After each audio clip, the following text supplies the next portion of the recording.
You're listening to the Codependent Millennial Podcast, Episode 3, Controlling Your Time, Focus, and Schedule in Quarantine. This episode is a part of my training on how to live your best codependency-free life in quarantine. To sign up for these trainings on living your best codependency-free life in quarantine and to receive the corresponding worksheets and written guidance, just visit codependentmillennial.com/codependency-free quarantine to sign up. Now let's get started. Hi, welcome back to the Codependent Millennials Guide to living your best codependency-free life in quarantine. Today, I want to talk to you all about your focus, your time, and your schedule. I'm going to teach you in this guide all about how to take control back over your schedule, your time, and your focus, 3 areas in which a lot of clients come to me feeling totally helpless and out of control in. So the first thing I want to tell you is that no matter how long you've believed the belief that your time is out of your hands and that your focus is something that isn't within your control, the good news is you're wrong. These things are entirely within your control, entirely within your hands to take back control over, and I'm going to teach you how to do that in this video. So let's start with a few of the most common phrases I hear around issues with creating more time in your day and getting things done and focusing. A lot of people will come to me and say, well, I'm just not a planner. I don't really like scheduling my time. I don't really feel like it. That's just not who I am. I can't focus. I can't just force myself to focus, right? Like, how do you expect me to do this? I can't just force myself to focus. My schedule is always changing, so I don't really have the capacity to plan ahead. I just can't plan ahead. I kind of prefer to just do whatever I want in the moment. That's just kind of like how I like to live my life. And these sentences are all fine if they're working for you. But if you're finding that you feel like time just runs away from you, and if you're noticing that you're falling behind and that you aren't able to accomplish the things that you want to accomplish in a day, then I'd suggest really recognizing that these sentences in your mind are not ultimate truth. They are simply thoughts that have become beliefs because you've been practicing them so long, and you can change them whenever you want to if you decide to do so. So let's look at this a little deeper. If you have the dominant belief, the dominant narrative in your mind that you're just someone who doesn't have enough time in the day to get something done, if you have the dominant belief that the day just gets away from you, if you have the dominant belief that you just don't have control over your time, then you won't make an effort to plan ahead, to schedule your time, to schedule events and accomplishments. And you certainly won't be inclined to show up if you ever do put those on the calendar, because you just don't believe that having control over your schedule in that way is something that's available to you. So this belief clearly is not doing any good for you. It's keeping you stuck. The most efficient way to change this belief and this habit pattern is to change your thoughts about time and about your relationship to time. So I'm not telling you to immediately go 0 to 60 from thinking that you're not a person who is in control of their time to thinking, I am the master of time, I am father time. That's not a transition that's going to feel good. That's not a transition that's going to motivate you into action. In fact, I think trying to go from one extreme to the other is going to have the opposite of the desired effect. You're going to feel less motivated to even attempt to calendar your time. You're going to feel less in control of your time because you're so focused on the contrast of what is right now versus where you want to be, and that isn't serving you either. So what can we do instead? You can start to think laddering thoughts that help you reorient yourself towards time in a way that makes you actually feel more in control of it and more in control of your actions around it. So some things that you can start thinking instead of, I'm just not someone who calendars, I just don't have control over my time, this will not work for me. Some optional thoughts that are alternatives to that are, it is possible for me to organize my time. Other people organize their time and it works for them.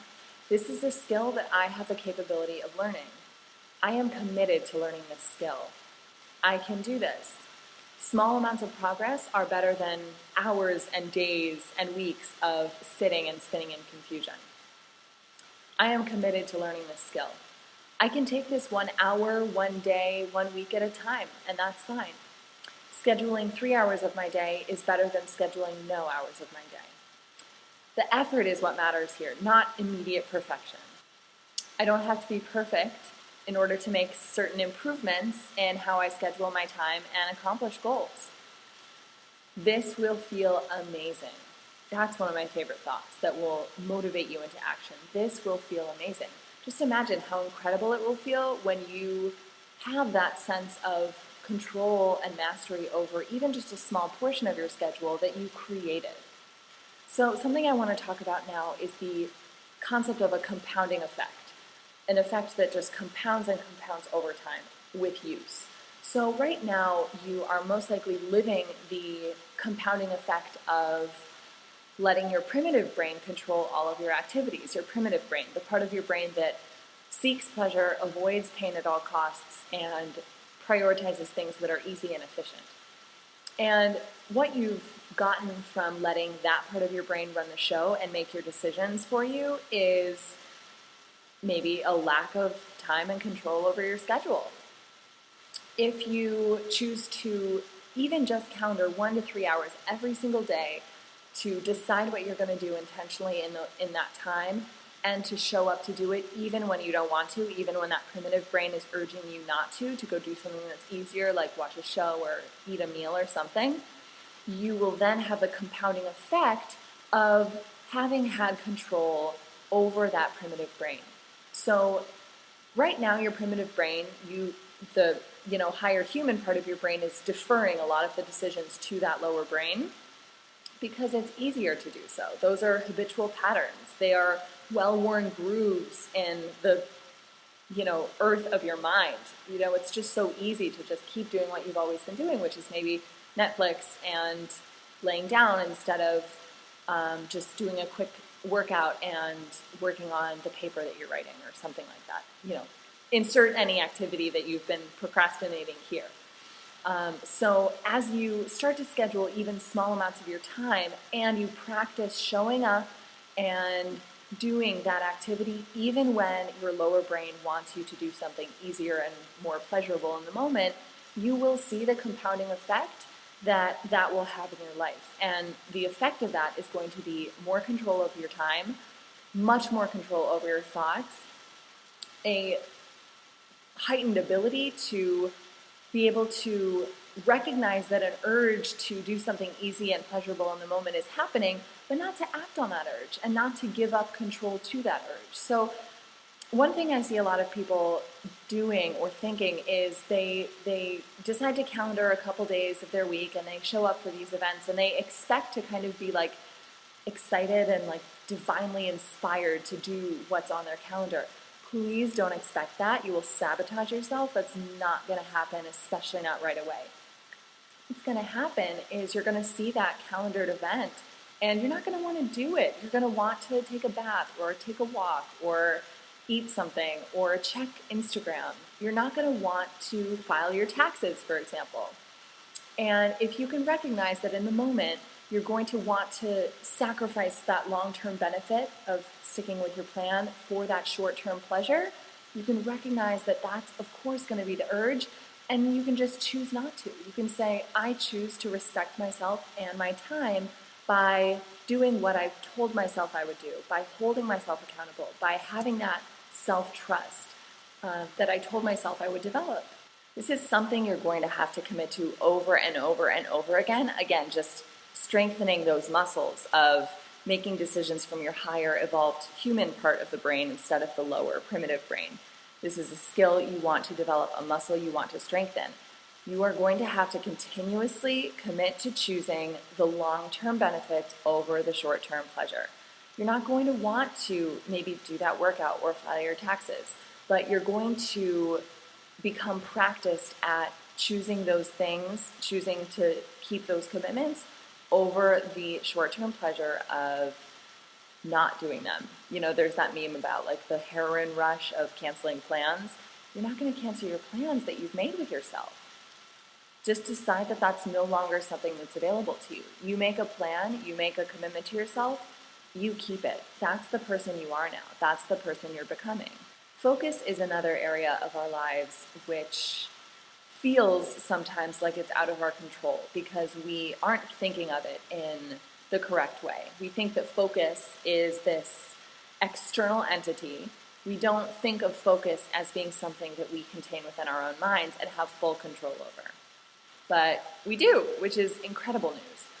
Again, with focus, what I would suggest here is to constantly be reminding yourself that you are the one in control of your focus.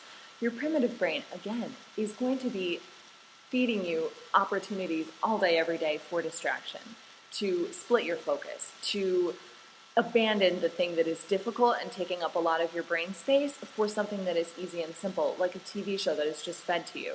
And again, you have to be the adult. You have to provide that structure for yourself. You have to use that higher human brain, more than that smaller primitive part of your brain to say, I see that distraction, I recognize it, and I choose to come back to my task. I see this urge to distract, I see this urge to distract and this and this and this, and I come back. And this will feel exhausting. Again, it will make you want to give up. It will make you want to quit. It will make you think, this is no use. I know I watched that stupid video that you recorded, but this actually just doesn't work for me. I promise you these thoughts will come up, and they're nonsense. So maybe, I'm hoping, if I tell you that they're coming ahead of time, when they actually come up, you won't take them as truth. You will take them for what they are. Just thoughts that are aiming to get you distracted away from the thing you've decided you want, the long-term important benefit or goal, trying to get you to abandon that for the short-term pleasure. Just don't. The short-term pleasure means nothing in the face of that incredible long-term benefit and goal. You can use this, again, to redirect your focus. Whenever you feel that your brain wants to just go in a million different directions, understand that that doesn't mean anything has gone wrong. That doesn't mean that you should abandon your plan. That doesn't mean that it's time to rethink your schedule. No, that is just another sign to keep going. That's just another sign that you are doing exactly what you need to be doing in order to regain control of your time and your focus and regain control of your entire mind. It is going to feel like struggle. It is going to feel like resistance and like an uphill battle because it's something you've never practiced before for any long-term period of time, or else you wouldn't even be needing to watch this video. So just know it's going to be uncomfortable and know that you're going to choose that discomfort on purpose. It's like giving birth. It's not, but it's kind of like the concept. Women know it's going to hurt. They know they're about to experience pain, but they've chosen that discomfort, that extreme pain, because of the long-term benefits, because they know that they want what is going to result from that experience. So just focus on what you are creating. Focus on the compounding result of respecting your time, of honoring your time, of taking control of your focus, even though it feels so hard. Focus on the result you'll get at the end of that, not on the present moment discomfort of actually doing it. And one last tool I want to teach you with this that I learned from my coach, Brooke Castillo, and another colleague of mine, Lauren Cash, is a system called Monday Hour One. And it is such a simple and beautiful way of getting a handle on your schedule, even when it feels totally without your control. So what you're going to do is, on a piece of paper, write down every single task you have on your calendar that week. Just think of everything you have to do that week. I don't care how small, how large it is. Wash the dishes, comb the dog, clean out the refrigerator, do the laundry, file your taxes, write that paper, take 3 walks outside. I don't care what it is. It goes on this list. This is the big, comprehensive list of everything. This is like the key to your life. And when you finish that, and if you're just starting out with this, I would start with calendaring 1 to 3 hours every day. Insert those tasks, the most important ones, into those hours in each of your days. So take 1 to 3 hours each day that you've decided to calendar. All the rest you can, leave for now. We'll work up to that later, but For now, just calendar 1 to 3 hours every day and put the most important tasks in those hour sections. And then go throughout your week and just try this for 1 week. Calm your brain down a little bit. Your brain is going to feel like, oh my God, I'm handcuffed to this like rigid schedule. My whole life is going to end. Oh my God, it's going to be so dramatic. Again, just pat it on the head and be like, please sit down. I'm trying to get some shit done, okay? So put those most important things in those hour blocks throughout the week. So you have anywhere between 7 to 21 hours calendared throughout the week. And then go about your week. And when those hours come up that you've planned, do those things. Do the things on the calendar. Show up for yourself. Don't let yourself cancel. Don't let yourself reschedule. And if your brain is popping up right now with the excuse of, well, things come up during the day. Maybe I have kids. Like, I don't really know what my day is going to look like. So plan for that. So if you plan to be interrupted every 45 minutes by your children, plan for that. Give yourself, a buffer of a couple hours in the evening or in the early morning before they wake up. Be on your own side here. Like, decide that you want to become a person who has more control over your time and your schedule, and account for that based on the reality of what your life looks like now. So don't create this calendar with some like weird, fantastical version of what your life could look like if everything were perfect and you had 24/7 childcare. Use your actual life to help design a calendar that will set you up to succeed at it. Again, these tiny little victories, just doing an hour of what you said you would do each day, will compound your confidence in your ability to do that even more later on. So I hope this is helpful. This system, everything I taught to you in this course today, in this video, revolutionized the way that I related to my own schedule and to my own relationship with time. I was always someone who thought, I don't have enough time. I could never do that. I don't like to plan. I don't like to be a calendared person. But trust me, it is worth it. And it is so much more liberating than it is restricting. It is so liberating to know that everything on my calendar is handled because I know that I'm going to show up for it. Then I have so much more time in my day to be free, to be that spontaneous person that I thought would only exist if I didn't calendar anything ever. I'm so wrong. All right, my loves, if you have any questions, you can comment down below if you're watching the video. You can also email me at sophie@codependentmillennial.com. Happy to answer anything you have there. And I will see you in tomorrow's video. Have a great night. Bye. I hope you enjoyed today's episode. Thank you so much for tuning in. Email me at sophie@codependentmillennial.com. That's SOPHIE @codependentmillennial.com with any questions you have or to schedule a free one-on-one session with me. If you're struggling to keep up with your time, if you're struggling to focus, if you're struggling with your schedule in quarantine, I can help you. And we can create a plan for you to move forward with your days in clarity and focus. Tomorrow, we're diving into the next lesson of the Guide to Living Your Best Codependency-Free Life in Quarantine, and we'll be talking about how to stop overeating and overdrinking, even when you're anxious, stressed, and scared. You're not going to want to miss that episode, so I'll see you there. If you liked what you heard in this episode, join me over on Instagram at Codependent Millennial for more tips on how to move beyond codependency and build a life you truly love.